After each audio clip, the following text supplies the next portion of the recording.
the time you employ it, it's going to get you somewhere. Ultimately, there is supposed to be an Aeon of Maat, the Egyptian goddess of truth and justice. It's assumed that when that begins, whenever,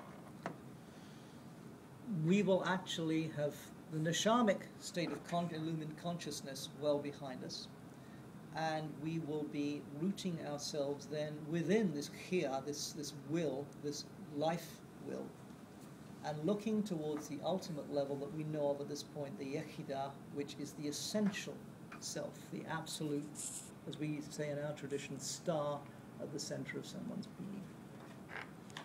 Some people will realize things up to that level now. It may move fairly fast, but for the mass of us who are seekers, aspirants, spiritual wannabes, that's kind of ahead.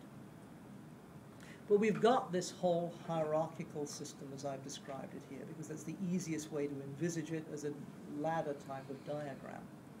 We are coming out of the Aeon of Osiris. We are getting past the stage where we feel we ought to be guilty about what we want, our sexuality, what we need to change in the world. We should be able to express it and go for it. Doesn't mean we're going to get what we want. I don't buy what's in The Secret. You just visualize it and it manifests. No, I don't know anyone who's made that work, except somebody who writes that kind of self-help book, and they manage to con Oprah into talking about it. They sell 350,000 copies, and yeah, that's the way to do it. For the rest of us, I haven't met anyone who can make that happen. But what you can do is get to know exactly what you are, who you are, what your life is about. Not according to my set of rules, not according to somebody else's set of rules, but according to what you are. That is your task. Do what thou wilt shall be the whole of the law. Never mind what the restrictions are. That's the succession of these aeons. From the initial instinctual self to self-awareness and reasoning, and now moving into a higher, spontaneous, intuitive level of understanding that has not existed on a mass level before. How long that's going to take us, I don't know. This is purely a personal perspective, but I've read a lot about Ray Kurzweil's idea of the singularity, where we're all fusing into some kind of central database. I think what he's suggesting is kind of loony, because I'm not prepared to give up my autonomy that way. At the same time, I think we are all starting to exchange more information. Anyone who wants to be anything of use in this world has to develop a greater acceptance of different lifestyles, different philosophical and religious perspectives. We all know a little bit more about a lot more things. The level of psychological understanding, just among the general populace today, is vastly ahead of where we were when I was a teenager and young adult. There just wasn't that much around. You had to read through Freud or Jung, and those guys are pretty impenetrable. A lot of that has now been codified in a much more coherent, much more comprehensible form. We're moving on to the point where there is a much bigger embrace. Nefesh is kind of this low-level thing where you don't have a strong sense of your own individuality. You're part of the clan, you're part of the tribe, you may be part of a town, but that's your sense of who you are. You're under the warlord or the king or the chieftain at that early stage. Move on through Osiris, the Aeon of Osiris, and you are developing an understanding of yourself as an individual, even if you're having to wrestle a lot with that instinctual self. You're coming up there to the point that you can operate autonomously. But you're having to struggle to be distinct. We're right, he's wrong. We're right, they're bad. We're still dealing with the legacy of this. It's going to go on for decades, maybe a century or more, but we know we can't continue to occupy a planet that is in a constant state of advanced armed friction. It just can't be done. Oddly, despite all the headlines, there have been fewer war casualties in this century than there were in the last couple of decades of the last one. It's a specialist trade, and there is a limiting of conflict in most places. I might have to draw an exception there with places like Congo and certain other insurrection situations. But by and large, if you look at the casualties in the Middle East or Afghanistan and compare them to the big wars that were coming earlier, the casualties have gone down. It's actually a more contained scenario than it appears to be.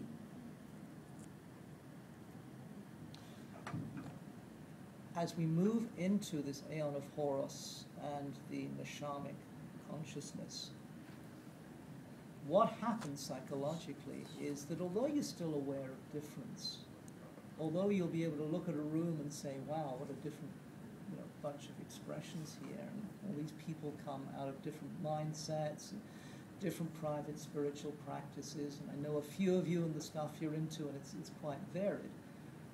Your acceptance of that difference is going to become easier and easier. The idea that somebody else is doing other stuff is becoming much more acceptable to mass mind. Yeah, it's okay.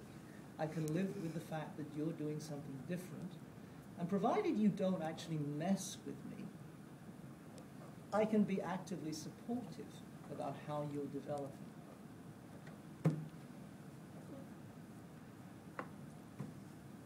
As I go through trying to find out more about my own true will, my own essential truth, my own dharma of life, a lot of the information I get comes from the interactions with other people. They will ask me strange questions that would never occur to me because I'm stuck in my own head.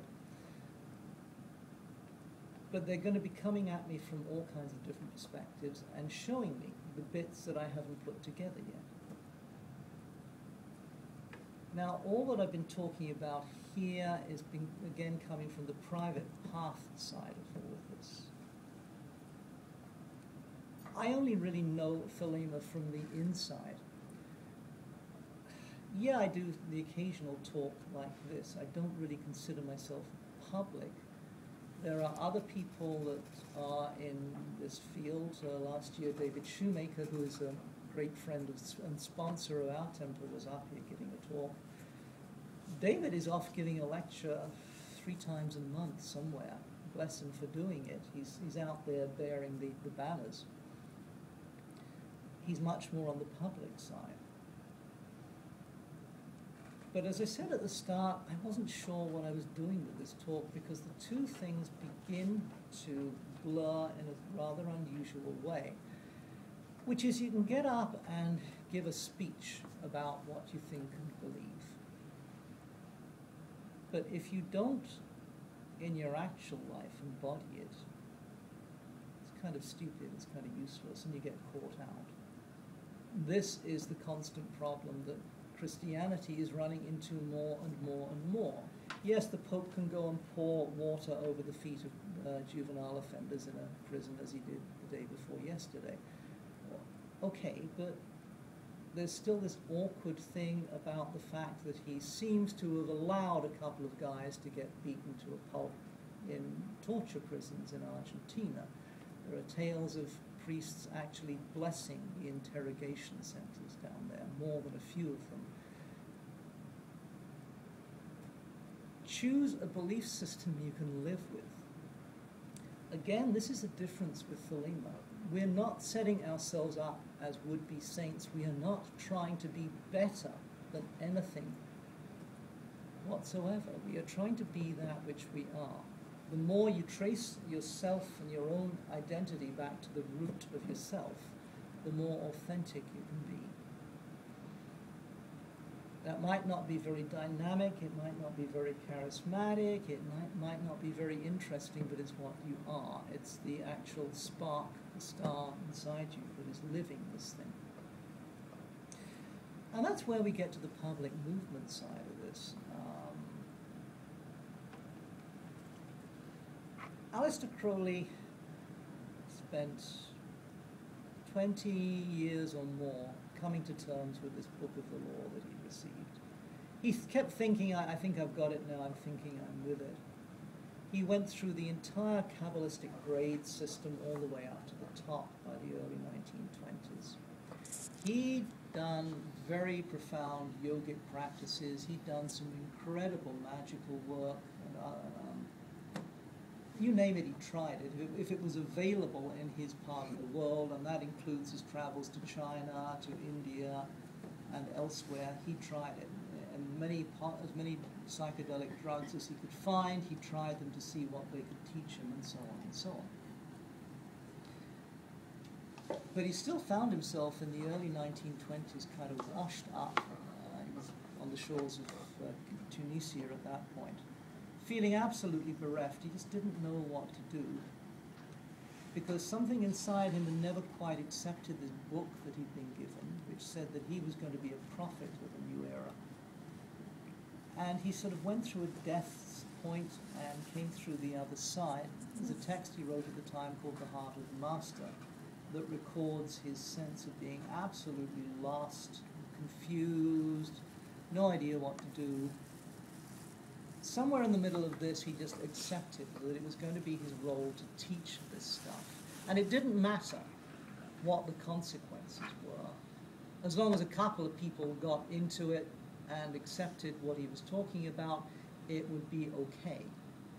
He passed on the knowledge. He would have explained what he understood about this strange text, the Book of the Law. He would have taught methodology to realize some of what's in the book. And he'd have taught a whole bunch of people different techniques that they could use to realize what was inside themselves. That was him being the public Thelemite, the very first truly public one. So he spent the next 25 years of his life being an object of ridicule, shocking exposés in the British press and elsewhere. He's still dragged out on YouTube and other places all the time because he was just a terribly bad man. He didn't believe in marriage, and he was doing black magic, because after all, there's no other kind of magic than black magic. Everyone knows that, except people who actually do magic. He put up with it because he realized it was all nonsense. It was sometimes personally hurtful to him to have to put up with these ridiculous attacks. But he had attained to the point where, despite the fact he was still feeling everything that a normal person feels, he had become a master of the temple, become a magus, become ultimately an ipsissimus, he who is absolutely himself, and understood that whatever the phenomenon was, whether it was praise or condemnation, it was just another manifestation of the universe. He was right up there in this neshamic consciousness I'm talking about. Still being a very human, still having lots of personality failings. He'd get into petty feuds with people. He could be snotty and nasty and spiteful at times. A lot of people said that he was wonderful to hang out with about once every 6 months, but